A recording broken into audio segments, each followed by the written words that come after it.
Hey guys, back with and the short video. మీలో ఎంతమందికి నిమ్మచారు తెలుసో కింద కమెంట్ చేసేయండి. నాకైతే చింతపండుతో చేసిన చారే తెలుసు, నిమ్మచారు తెలీదు. బట్ మా పిన్ని నేర్పించారు.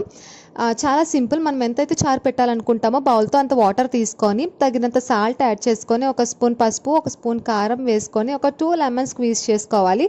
పులుపు ఎక్కువ వద్దనుకుంటే మీరు 1.5 అయినా యాడ్ చేసుకోవచ్చు. అండ్ నెక్స్ట్ మూత పెట్టేసి మరిగిన తర్వాత నార్మల్గా మనం చారుకి ఎట్లా పోపు పెట్టుకుంటామో దీనికి కూడా అలానే పోపు పెట్టేసుకొని మూత పెట్టేసేయాలి. చాలా బాగుంటుంది. పులుపు ఎక్కువ ఇష్టపడని వాళ్ళు ఇలా ఈజీగా చేసుకోవచ్చు. సేమ్ చారు లాగానే ఉంటుంది అనమాట, చింతపండుతో చేసిన చారు లాగా. అండ్ నెక్స్ట్ మేము చికెన్ బిర్యానీ అయితే చేసుకున్నాము. ఆ నెక్స్ట్ డే మాకు ఇన్విటేషన్ వచ్చింది శ్రీమంతంకి, మా నైబర్స్ అనమాట. ఇక్కడ తన పేరు శ్రావణి. అండ్ అదే రోజు వాళ్ళ బావగారు వాళ్ళ అక్కది కూడా మ్యారేజ్ డే అనమాట. రెండు ఒకే ఇంట్లోనే. చాలా బాగా జరిగినాయి ఈవెంట్స్ అయితే.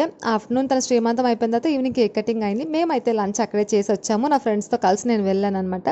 వీడియోస్ నచ్చితే సబ్స్క్రైబ్